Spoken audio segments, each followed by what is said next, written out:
Hey, what's up, everybody? I'm Scott. I'm Shatay, and we are the Hazes. Welcome to the Love Haze, where we believe that healing and wholeness are not just destinations. That's right, we believe they're a journey, and here on the Love Haze, we talk about how to navigate through it. Today, we're going to talk about trusting the journey, even when you're not quite sure exactly where you're going. Yikes. Welcome to our Black Love journey. Let's get right into it. Let's go. Let go. Today's conversation I'm really excited about because I love talking about this kind of thing, about journeys, where we might end up. I always want to set context and where this conversation came from, where we got the inspiration. So we talked about in a previous episode, Eric Roberson's books, Lessons, is one book, Lessons.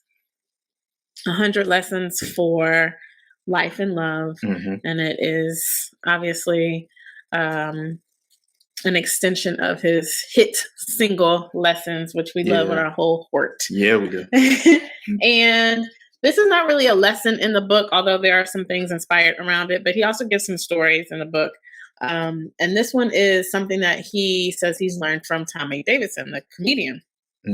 He's talking about how Tommy Davidson said, the only one that knows what works is God. So to me, that means, like, especially as an artist, I think about when I was pursuing a dance career, dance choreography, and what the hell that looked like and how to do it, how to get an agent, auditions and all that. And you're hoping that you're going towards success or some version of success, and you really don't quite know. So that's basically what he's saying. No one really knows what works but God. Right.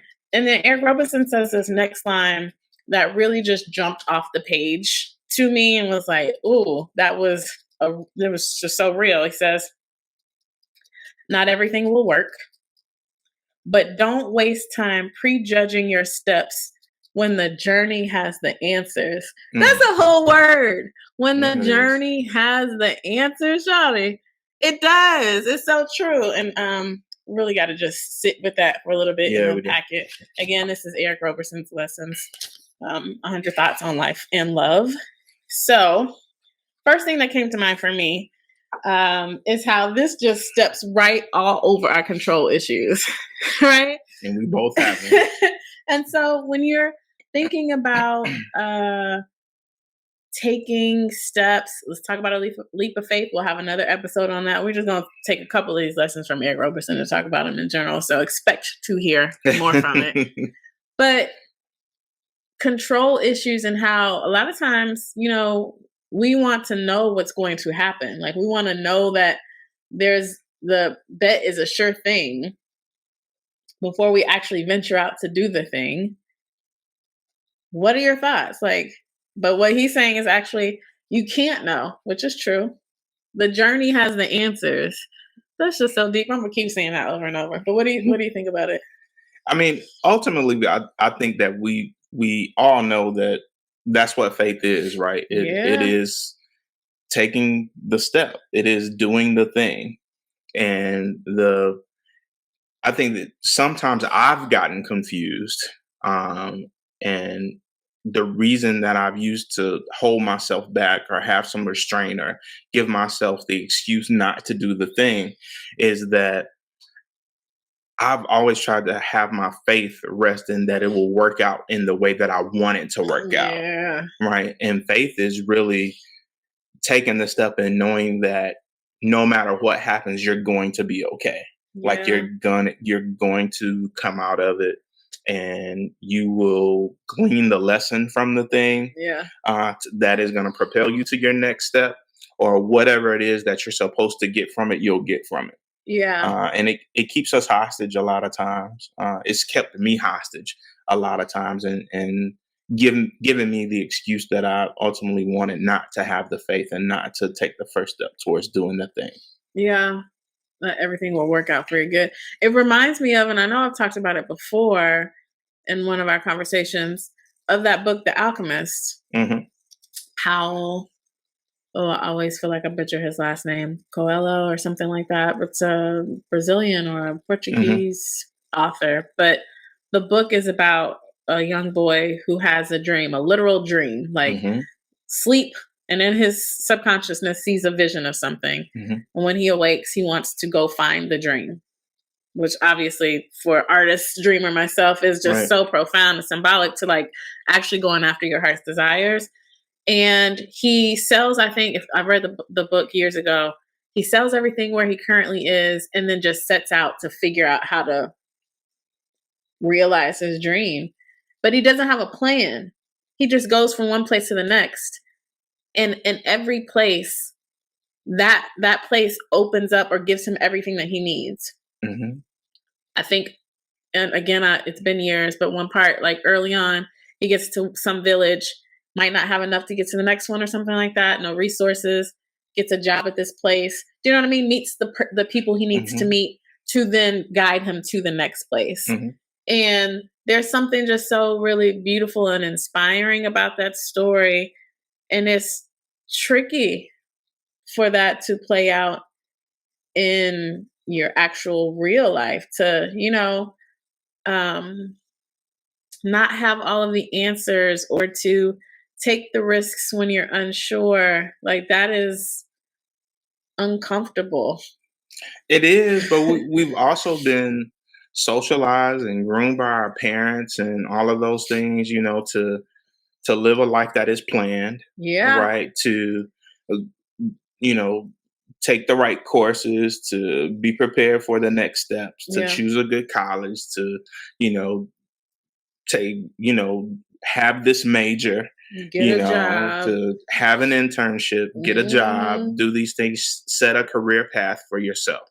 And so that can be, I think that's one of the things that keeps us sometimes from taking the first step and not having the entire thing planned out. We've been socialized to believe that we're supposed to have a definitive plan. Yeah. Right. But so often in our lives, we've seen where, you know, our plans don't work.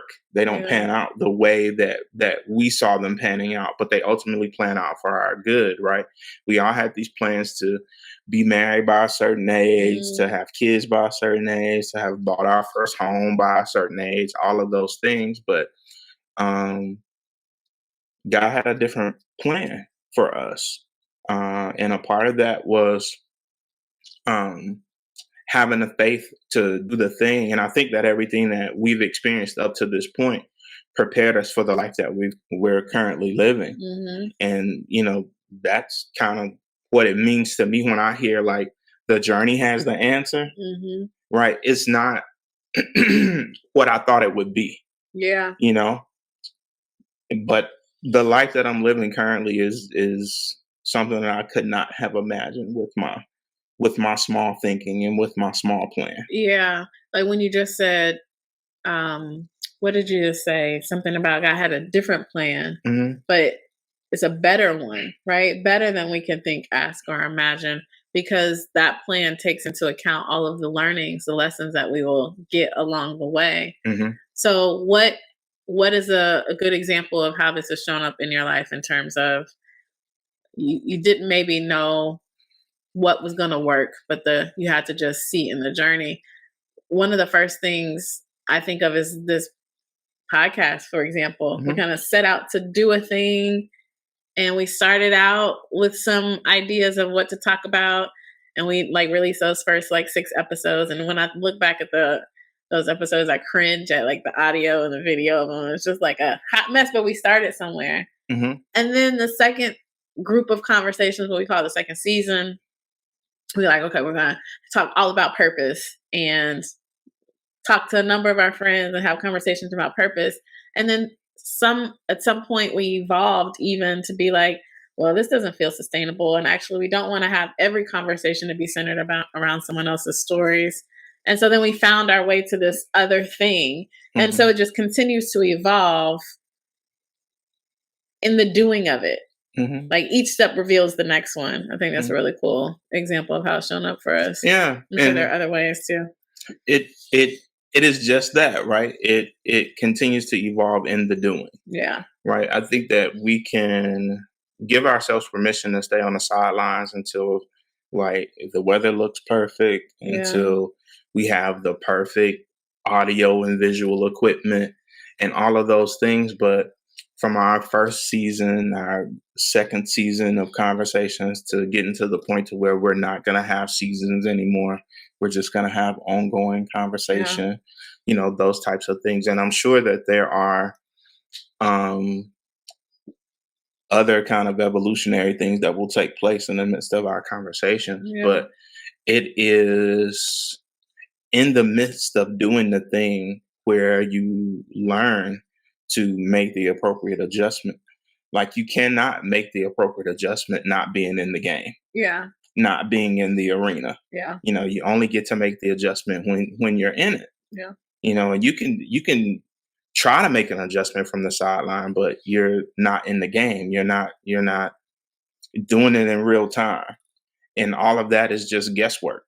Yeah. And at 44, I don't need any more guesswork. I need to be doing what it is that I'm purposed to be doing, and giving myself permission to make the adjustment in the midst of. Yeah. That's real. I'm sitting here thinking about how else it's shown up in my life. Think about clearly my dance career, my career just in the totality of it is still obviously in process because I'm still here working. But I think about going to college, choosing this major that was not of interest to me. I will say that psychology itself was very interesting on a pre-med track. I had no business doing that, but whatever. And then, having one idea based on maybe a certain level of expectations or suggestions, then deciding to choose performance, not knowing what the hell that meant, or how that would look, because I just knew I did not want to do fine art like concert dance. I didn't want to do Ailey or modern companies or ballet companies. I wanted some other life of performance that I didn't really know too much about, except for in Living Color Fly Girls. Didn't want to be a fly girl.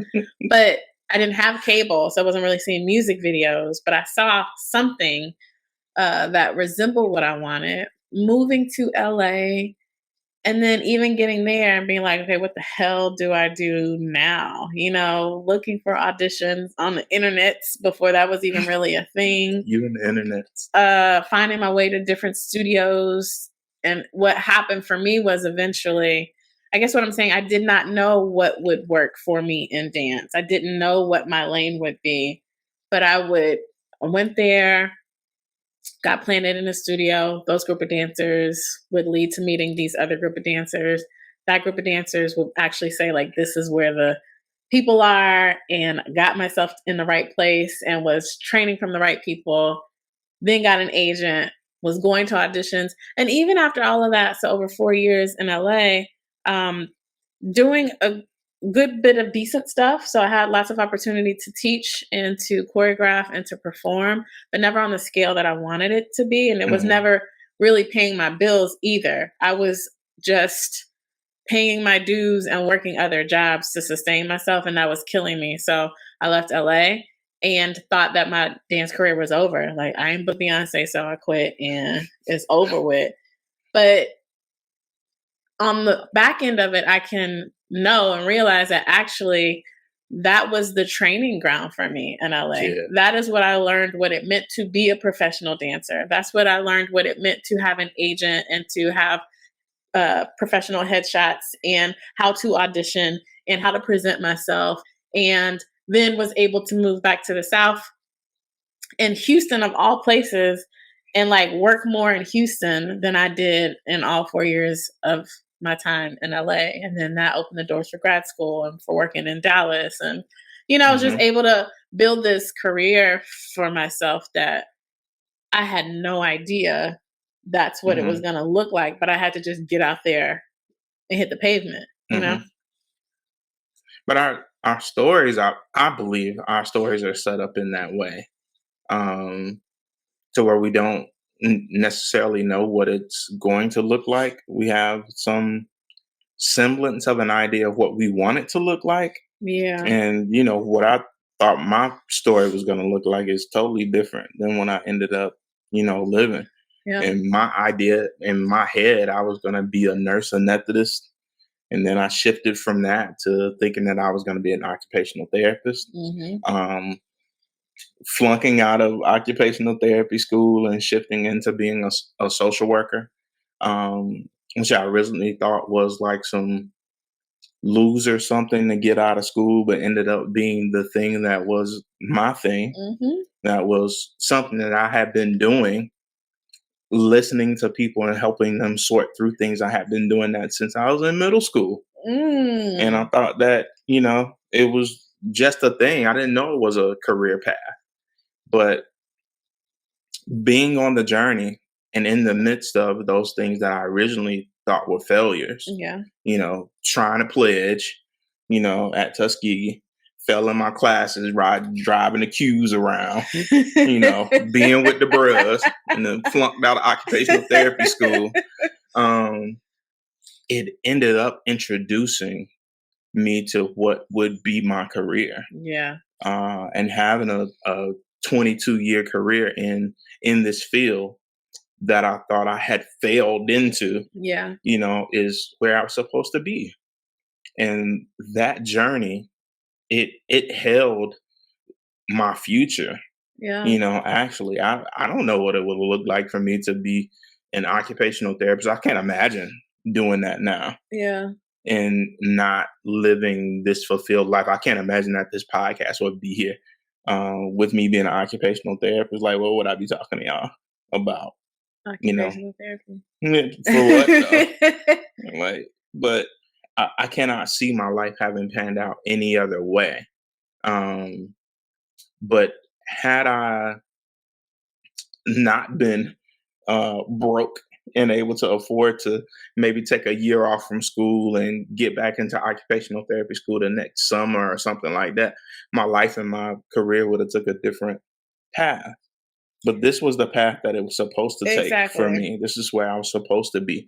And it couldn't have happened any other way.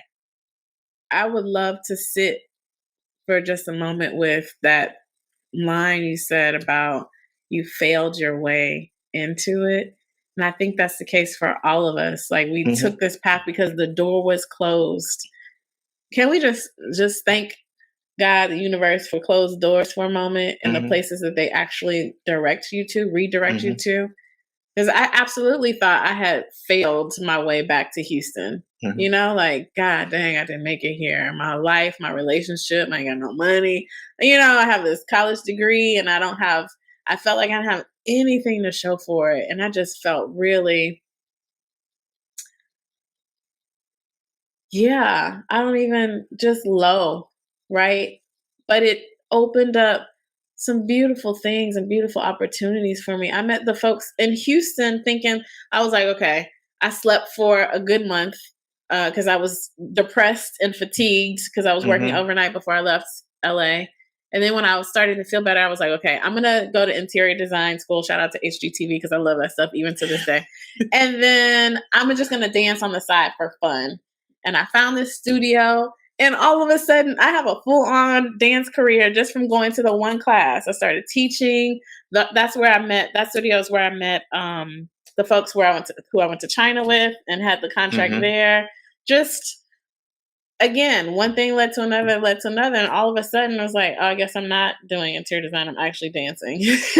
and not only dancing, I am paying my bills through a dance career, and that's just because I originally thought I had failed. Like I failed. I didn't make it. I wasn't a backup dancer. I didn't go on tour.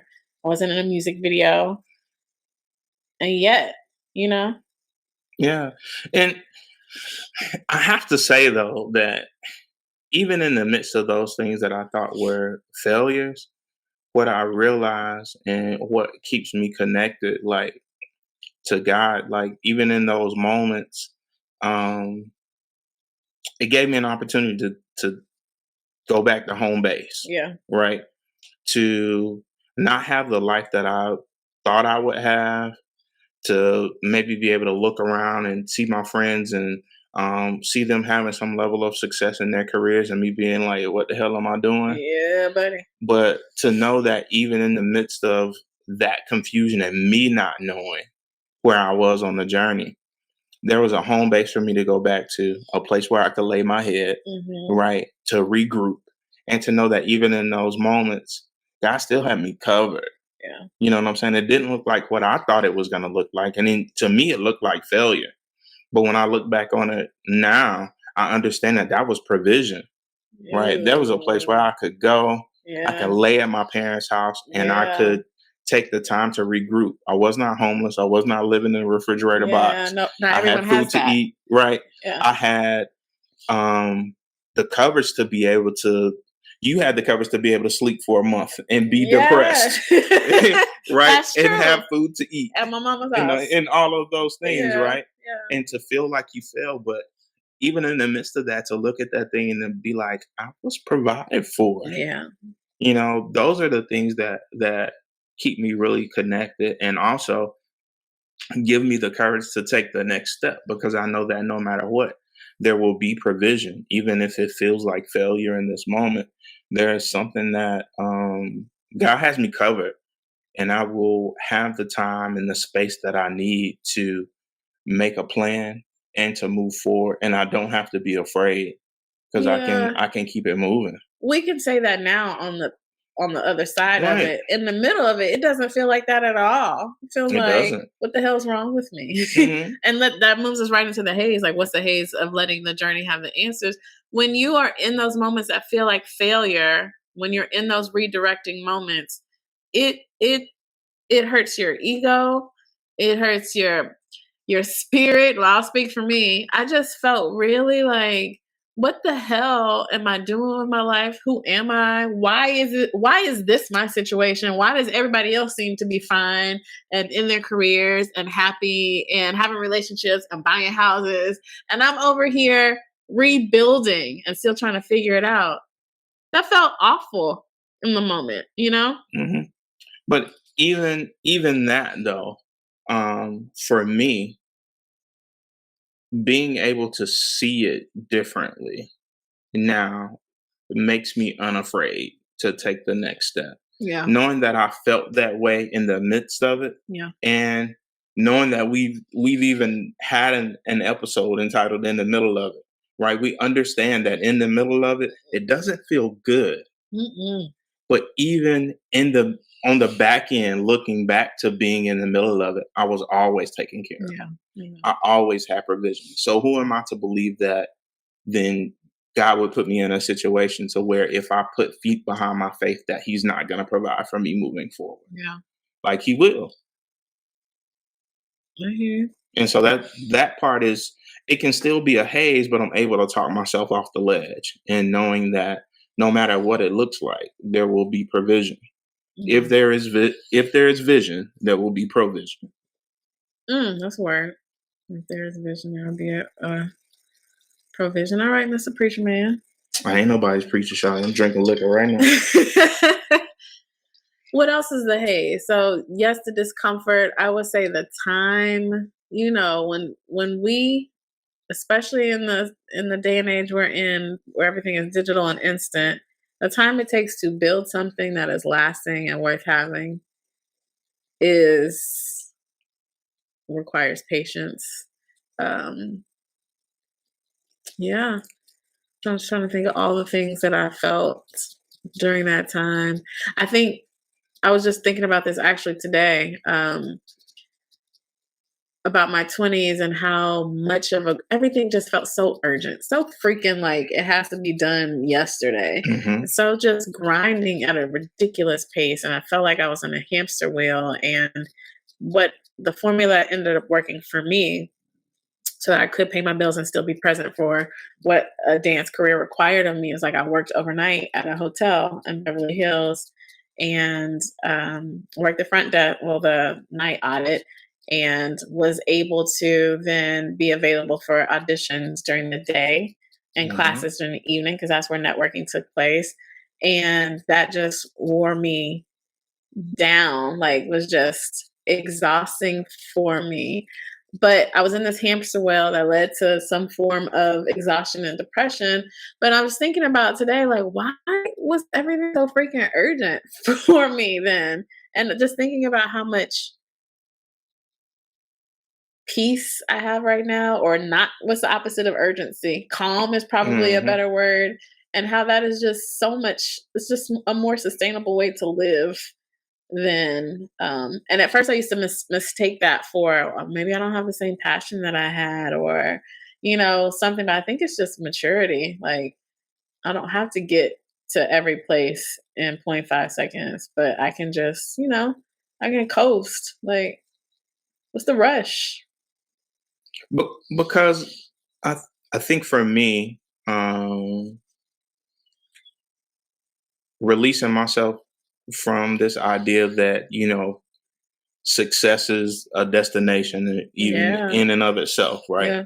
Something that I have to rush and get to, and then I'll get there and I will feel successful. Have arrived. Right? I have arrived. Yeah. And it's just not that. It is the journey. And that's why I'm able to give myself permission to like be taking the next step and to be doing the thing, because it is a part of the journey, because it is a part of a well-lived life, and because nothing good has happened when I've put myself on this time schedule and in this rush to get to the thing, right? That is usually not where I'm supposed to be for the rest of my life. All of those things that I ran from or thought that I was running to, there was something that I gleaned along the way that helped me understand that that ain't all that I'm supposed to be doing. Like, that may be a stop along the journey, but that's not my final destination. Yeah. How do you navigate it all? You could tell, what would you tell your younger self about navigating through this, letting the journey have the answers? What would I tell my younger self? I think just that part, right? That it is a journey, that it is not a space that you will arrive to and it be all good. And even from the outside looking in, the major thing that I would tell myself is that comparison kills. And even when I'm looking at other people's journeys, if I'm focused on what other people have going on, then I don't have my eyes on what I'm supposed to be doing. And so it can look great from the outside looking in, but every single person that we know has something that they're struggling with or has a battle that they're fighting that I may know nothing about.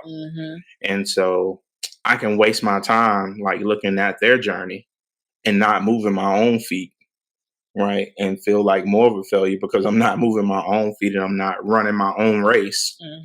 And be feeling just as bad, some years from now, because I didn't move my feet because I was so focused on what somebody else had going on. I give myself permission to be moving my feet, man, to put that feet on my faith and get about the business of running my race in my own lane. Yeah, I definitely did a lot of comparing myself to other people. I can kind of sort of get caught up in it now, but especially back then. And I think maybe because I always thought that what I was doing wasn't right or wasn't wrong, what everybody else was doing was right, or there was just something not normal about, I don't know, there's just something. And in a way I was right, because I just didn't recognize that special, unique light within me. I wish I had just honored that. Goodness, if I could do it over again, I would just tell myself, girl, like, chill out, like, sit down somewhere. The fact that I was even there with only, I had some sort of support system, and I'm thankful for that. And there's some people from college, Poppy, my grandfather, and his family was there, and I was grateful for that presence. But yeah, I would just say, like, chill out. You have time, and look up. Like, what the F? Look up. I was just so like focused on this destination, this place I thought I just couldn't reach, I couldn't get to. And it's like, no matter how fast I run or how hard I try, I'm not actually moving forward. I'm going, this is how it felt, just going in circles. But what if I had just looked up and enjoyed the city, or just lived Yeah. more, or taken Hmm. care of myself more, Hmm. or found more joy, found more love, found more the things that matter in life? How much more would my career pursuit have opened up if I had been that way? But I mean, it wasn't supposed to be that way. And if Hmm. I had done that, guess what? I probably would still be there and not here with you. And so, Hmm. like, everything happens the way that it is supposed to, and for our highest good. But man, if I had just chilled the fuck out, you know, how much different would my life have been? It may have been different. I think my life may have been different. I just don't know that I would have the wisdom that I have now. Yeah. Um, and again, it circles back around to what I feel like we are supposed to be doing. Um, I had to have those experiences in order to be the Scott that I am now, Yeah. who is a bridge builder, who wants to provide the information and who knows that my unique journey is what's supposed to help um, bring somebody else along through that same thing. And I think if I had experienced it in any other way, my story would be different and it wouldn't be able to help the people or the person that is supposed to help Yeah. on this side. Yeah. Right. Somebody needs to be able to see my story and be able to say, well, it's not so different from what I'm experiencing. And I didn't know that Hmm. you went through that. I didn't know that you wanted to be a whole nurse or a whole occupational Yeah. therapist before you were doing this. Like some kid at some point is gonna come to you and be like, I want to be this thing. How did you end up doing this? And who would have known that this was your course, Yeah. you know? And having to walk them through that will help them understand that, no matter where you start, it is about the journey and everything that you experience along the way is supposed to be a part of your story. Yeah. That's facts. It's supposed to. But again, just want to reiterate, you don't really know that when you set out. You know? Um,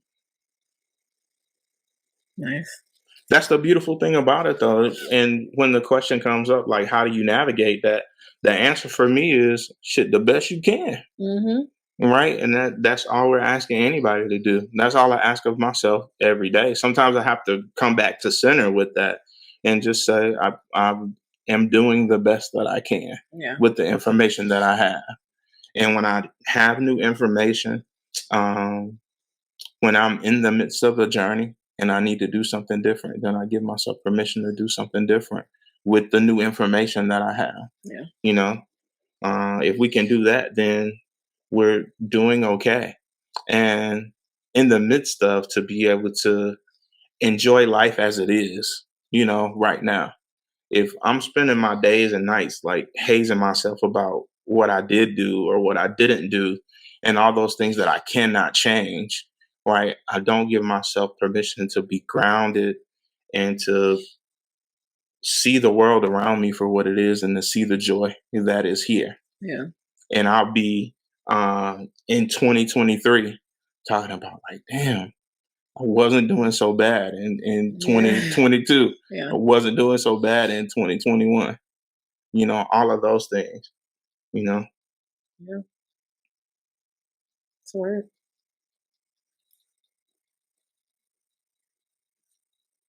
So, Yeah. what is your most memorable lesson that you learned about this? That the journey has the answers. Um, the most memorable lesson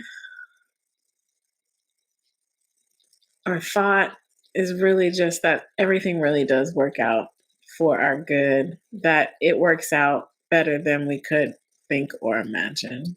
Mhm. Um, and so that's an idea, I guess, but maybe the number one takeaway, if I'm just thinking about when I embark upon a journey, any new journey, I think what I've taken the most, I'm just processing this right now. This is not anything that I had known before this conversation. I think the calm part is the thing that I've taken away the most. If I think about that career and what I just said, I would tell my younger self. If I think about how I approach work now, if I think about how I approach this podcast, and even when I'm telling you, like, it's cool, like, we got to start somewhere, we have to do something. If I think about our fertility journey, if I think about anything that I'm trying to build in life, I now have a calm about it. And I'm just kind of like, I'm going to just be in every moment of it. I'm going to experience everything I want that there is to experience. I'm going to feel every feeling that there is to feel, whether that be frustration, excitement, sadness, fatigue, burnout, motivation. I'm going to feel all of it, and I'm going to be okay with wherever I am in the process. Yeah. I think that's probably the biggest takeaway I have. It's just like, I'm going to just be where I'm at, and I'm going to be okay with it. Yeah. You know, not put some judgment on where I am, this perceived place that I am or am not. Yeah, for me, it is making the most of the right now.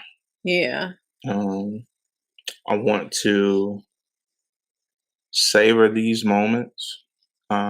Make sure that I am learning everything I need to be learning in this moment, and kind of tucking those things away for what is to come on the other side of this. Because on the other side of this, there is my greater. There is, the testimony that will come as a result of the test. But even in this moment, there is joy here. Yeah. Right. This is not struggle love. Right. This is not long suffering. Yeah. 2022 is another year of me walking into the abundance that I'm supposed to be walking in. This is not a year of struggle, and this ain't before my big blessing get here. It's not that. It is there are blessings in this season that I can choose not to see if I'm focused on what it is that I just want and what I think the destination might be. I want to honor this journey for what it is, and the blessings that I have right now as it relates to this relationship, this podcast, the friendships that we're blessed with in this moment, the way that things have always found their way. Yeah. And being able to enjoy, just partnership and being fruitful in the things that we have in our right now, and not always being so future focused that I can't take pleasure in my right now. Yeah. Future focus is definitely a good term. Like, just always worried about what's next instead of like what's in front, like what's right here. Yeah. Speaking of, what does this moment feel like? What is your music for the moment, Mrs. Hayes? Didn't you know?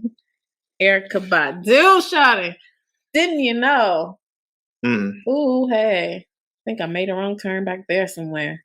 Maybe so. And there's this other line she says that if I go the wrong way, I know my heart will guide me back, or something like that. This whole song is just over and over. She says, trying to figure out which way to go. I think I made a wrong turn, but quite honestly, I don't know if it's possible for us to make wrong turns, because every choice we make or don't make ultimately leads us to who we become. And if you love who you are, I think then that means, and I do. That means every choice that you've made, whether you think it was a misstep or not, was the one that led you to this version of Scotty version 44. And so, yeah, definitely that's a whole mood. And I've listened to that song quite often. I have Neo Soul on repeat, and it just hit different when we were thinking about this conversation. And when this song came up, I was like, oh yes, this is it. Ding, ding, ding, ding, ding. Might just have it on repeat for the rest of the day just because it's a whole word. Right. But yeah, the journey has the answers is absolutely Didn't You Know, Miss Erykah Badu. Amen. Thank you, Queen. There it is. Y'all better listen. So yeah, if you haven't already, why don't y'all go ahead and follow the Love Haze Music for the Moment playlist on Spotify. You'll have That all thing the is songs banging. from all the episodes and those to come. So we got dozens of songs and they all just hit different, but will help you navigate through this thing called life. And speaking of, we always say life will always present you with a haze. But we all have everything that we need within us right here, right now, in this moment to navigate through it. And just know that you're not alone. Keep rocking with us. Join us next time. And every time. And we're going to navigate through it together. Amen. All right. Thanks, y'all. Peace.